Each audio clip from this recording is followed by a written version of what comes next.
At the Museum of Native American History in Bentonville, you can view artifacts and relics dating back 14,000 years, covering 5 different time periods. In short, you'll be amazed at what you can find here.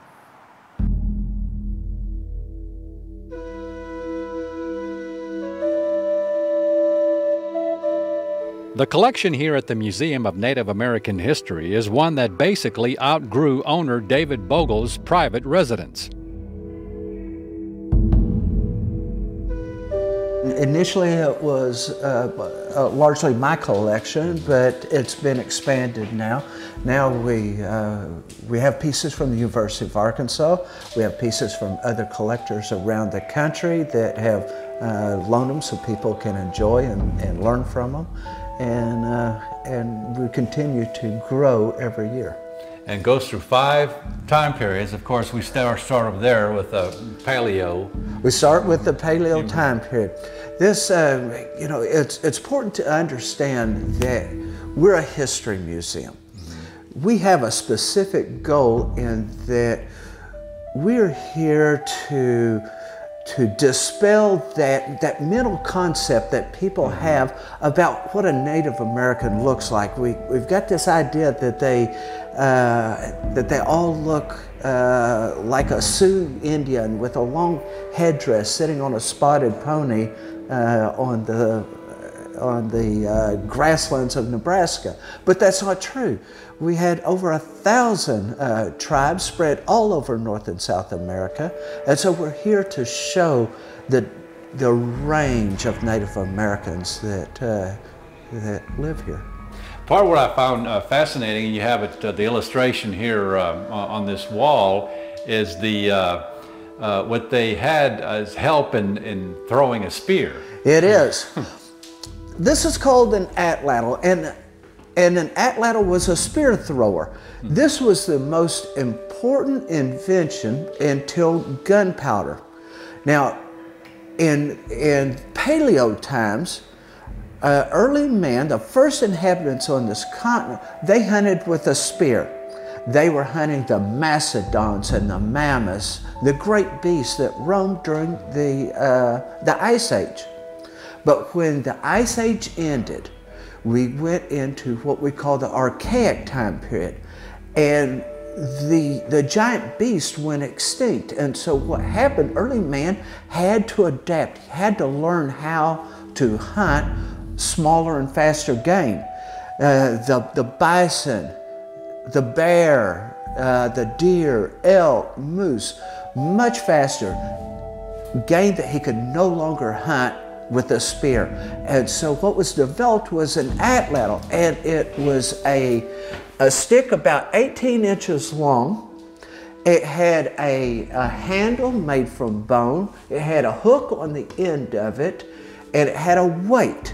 And so if you can imagine, like a tennis racket, and so this atlatl would extend your arm 18 inches and allow you to throw a spear. There are contests every weekend around the country, and where with just a spear, you've got to, maybe you can throw it 20 or 30 yards with enough power. But with an atlatl, the contest, the winner is normally throwing at a 6 foot by 6 foot target, 300 yards. 3 football fields. And this device allowed early man to be able to hunt those faster and smaller game.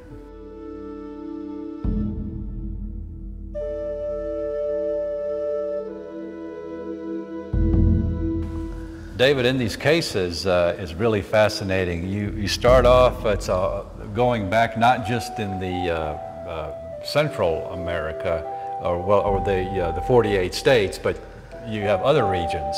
Yes, here at the museum, we not only display Native American artifacts from North America, but we do pre-Columbian, which is any civilization south of our present day border. And so we have the Mayan and the Inca and the Aztec. One of my favorite though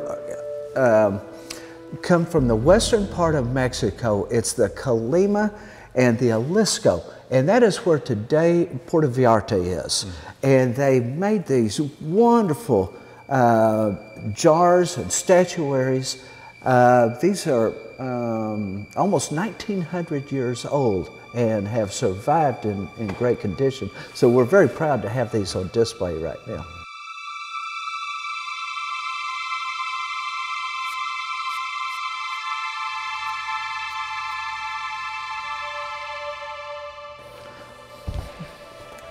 Native American headdresses, David, were always fascinating. And tell us exactly what the purpose was with them.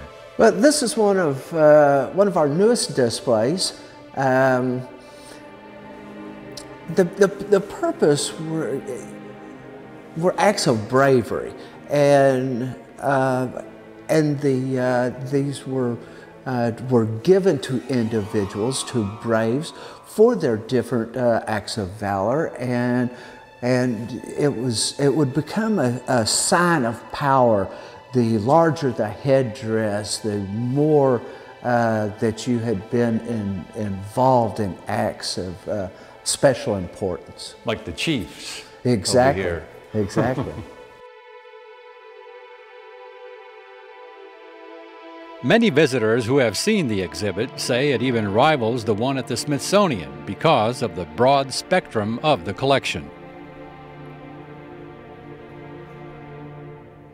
It's a really interesting collection in that it has examples from all over the Americas, from far north to far south, and different groups and different cultures all in one place. So that's pretty interesting. One of the things that I really enjoyed seeing was the photographs. I'm a photographer, so it was really striking and interesting to see those photos.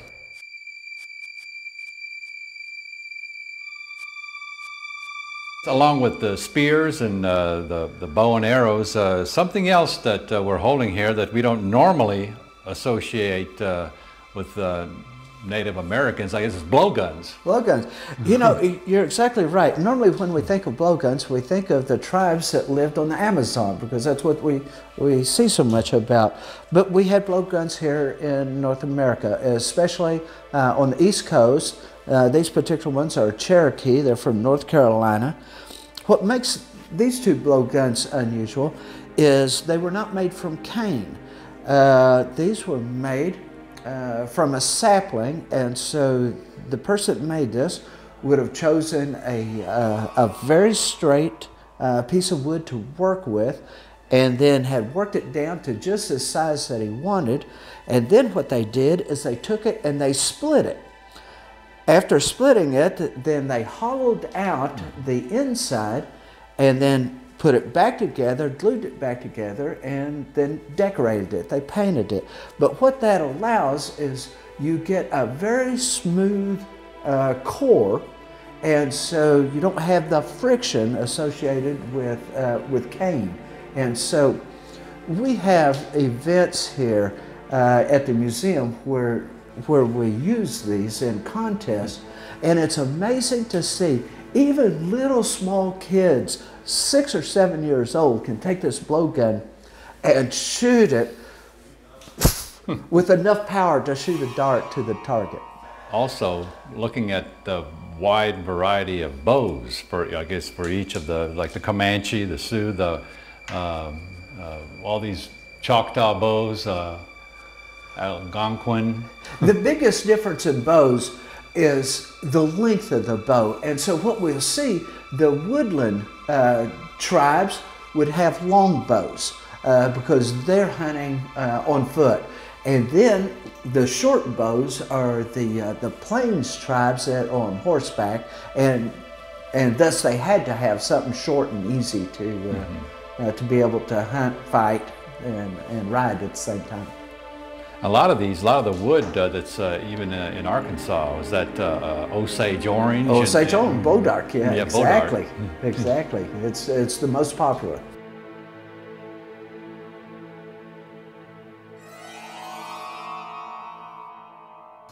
The Mayans, always a fascination with everybody. Well, and the Mayans did wonderful pieces of pottery, and they would do gold pendants. But my favorite are these eccentrics. And no one knows exactly what these were made for or how they were used. But you can see that they're in the shapes of scorpions and monkeys and circles and all these strange shapes. And they would make them out of special flints that, when held to the light, would be translucent. But to date, we're still not sure exactly what they were made for.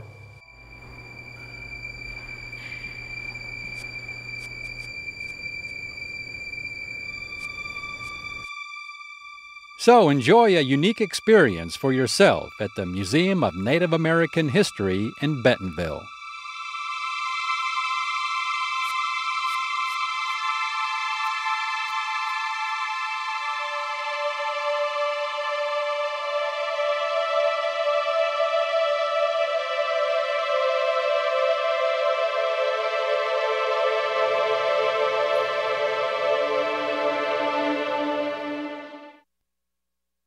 You don't hear too much anymore about the White River Monster near Newport. But back during the early 1900s, and even before that, and then again during the 1970s, there were reported sightings of some sort of a creature in this river, grayish in color, with spiny protrusions and being some 15 to 30 feet long or longer. Well, did he simply vanish, or is he still around? We decided to come here and check it out.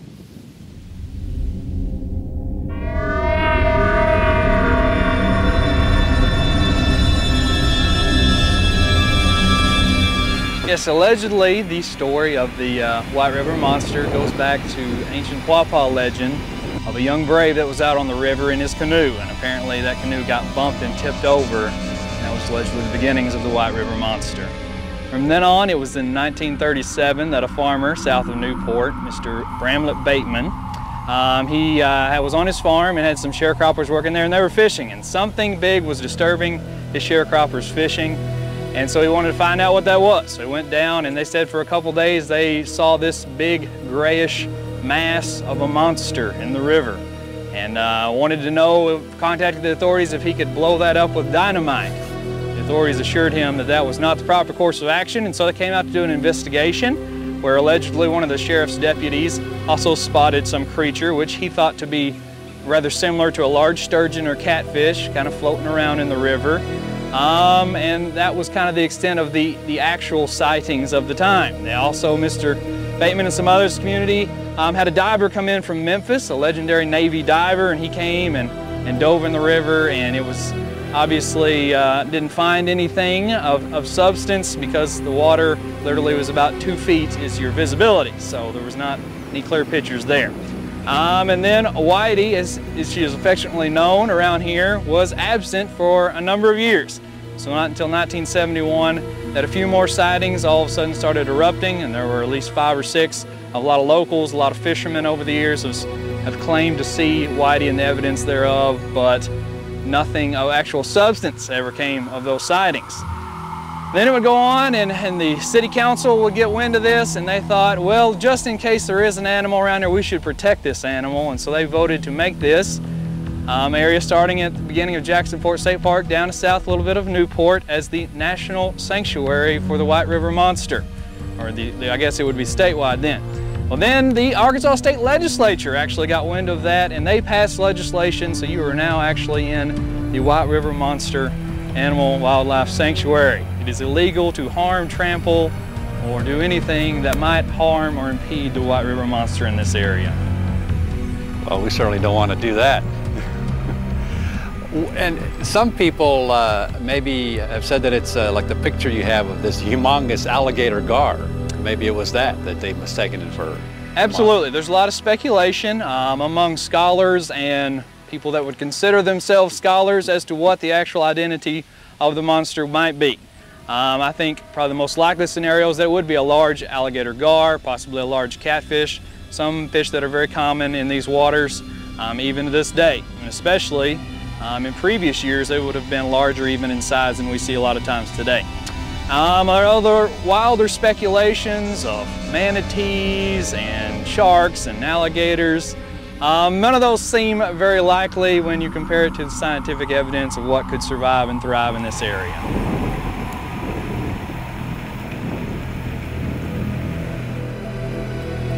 There was even speculation that the monster might have been a large male elephant seal that wandered up the Mississippi River and into the White River.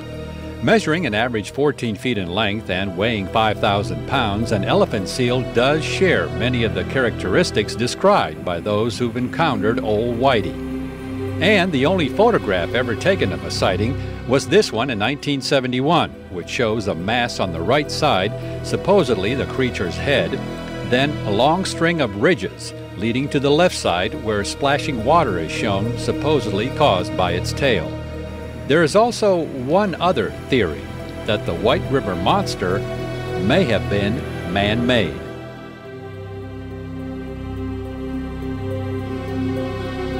Well, there are stories that Mr. Bateman himself was trying to protect his famous mussel shoal, where he found some good prize mussels that he was going to use and find.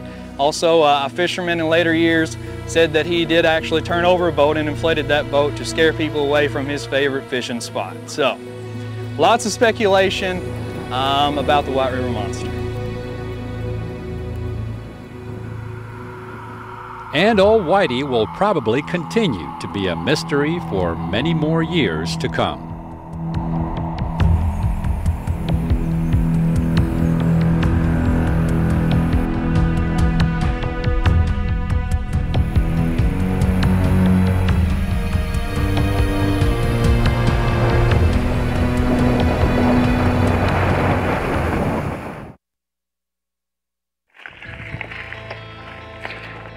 North of Lake Ouachita in the Ouachita National Forest, there's the Possum Kingdom Trail, a multi-use trail that's available for mountain biking, hiking, and horseback riding.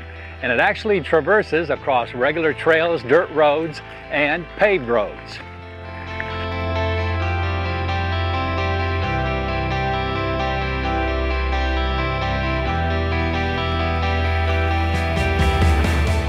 The Possum Kingdom Trail system is located off Highway 298, 12.5 miles west of Highway 7. At the rifle range signs, turn south onto Harper's Grocery Road and continue until you come to one of the Forest Service roads, which is the beginning of the trail loop system.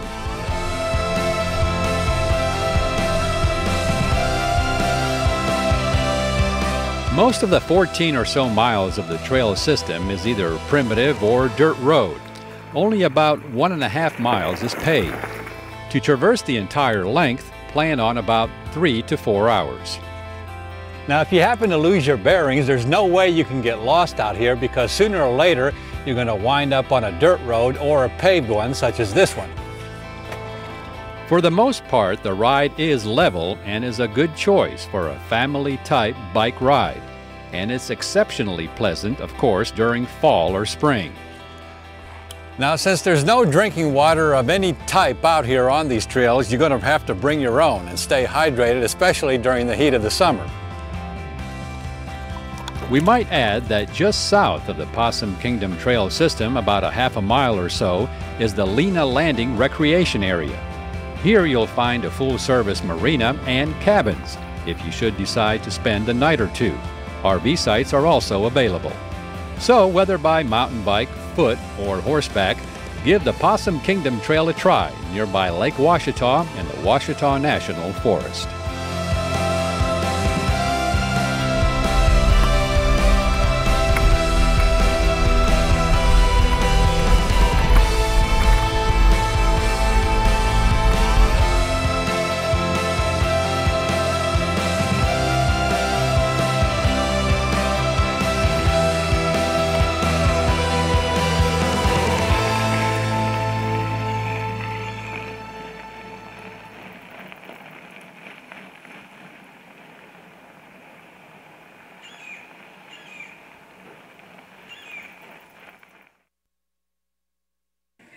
It's called the coolest town in Arkansas for a couple different reasons, which we'll explain later.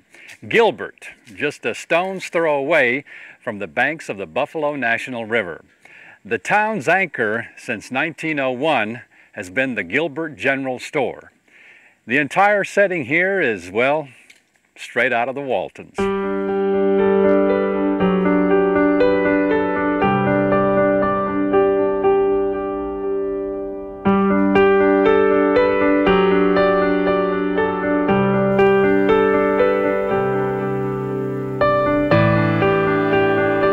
The town's namesake goes back to the railroad days of the early 1900s, when a railroad construction camp for the Missouri and North Arkansas Railroad was built and named in honor of Charles Gilbert, who was the Secretary-Treasurer of Allegheny Supply Company, which was building the railroad.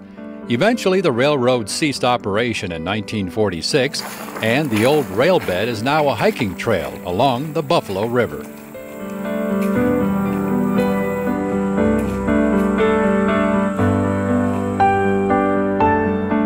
The Gilbert General Store also served as the town's post office up until 1997. The old post office boxes are still in the store. The entire store is actually a working museum. There's even an old John boat on display that owner Ben Fruhoff unearthed near the river.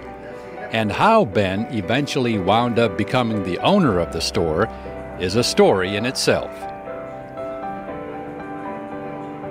Basically, my father was in the Air Force for his lifetime. We floated in to Gilbert, summer of '70, August of '70, and fell in love. Walked up the river, sat on this very bench behind my right shoulder, and just fell in love.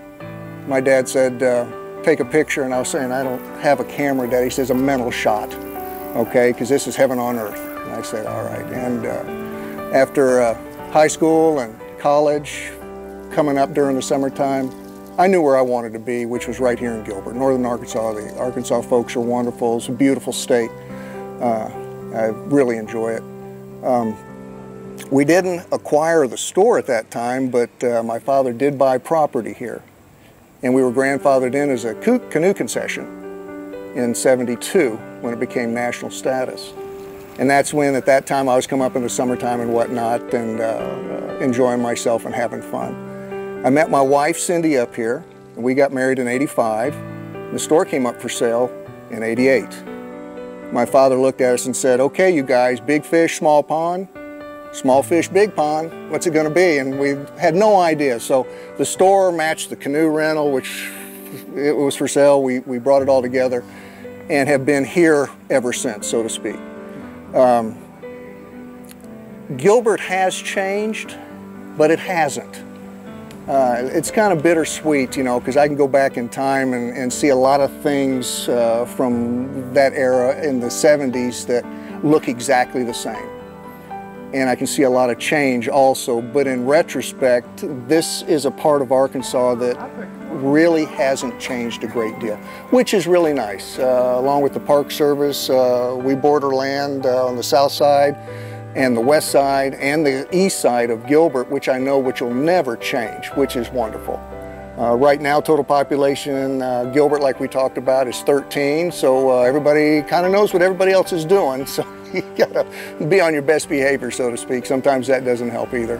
But it's a very, very relaxed environment. It's a great place for me to be able to live and make a living. And I've enjoyed thoroughly dealing with the general public, and also being and I'll term it a temporary caretaker of the store. Because I know there'll be somebody behind me that'll be taking care of it after I'm long gone. But it is a nice environment, a great way to make a living. If you think you'll get rich, it won't happen. But you got to justify the surroundings for the rest. Okay, coolest town in Arkansas, I guess for a couple different reasons. Okay, well, first off, that happened, and you'll have to forgive me, I've kind of misplaced a lot of my files upstairs, but when I was a city councilman here in Gilbert, back in the '80s, the early '80s, our council was a total of a lot of mature adults in their 70s, and I thought, let's get a sign out there, and it's got some cool people. So let's just name it the coolest town in Arkansas. Well, that got poo-pooed. Okay, they didn't quite like that. And so I got to thinking about it. I said, well, now it is also the coldest and or the coolest point in the state. So maybe on a play on words, I can get my half and get the other half in and get something in which it flew. The city council enjoyed that and they said this is a good idea. So hence the coolest town in Arkansas. So I have to say my little saying got us going. But that's how that started. And it took a little bit to get it going, but it is the coolest town in Arkansas, and it still is, I have to admit.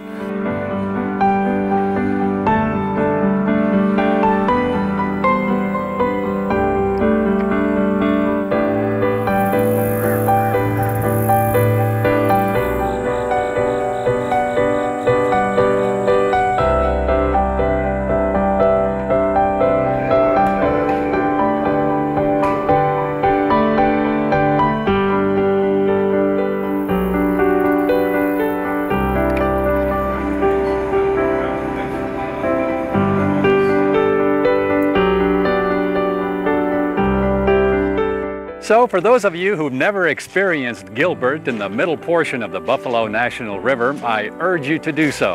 And for more on this destination, plus many of our others, or to order a DVD of an episode, visit our brand new revamped website at aetn.org/exploringarkansas. And we'll see you again the next time for another exciting adventure on Exploring Arkansas.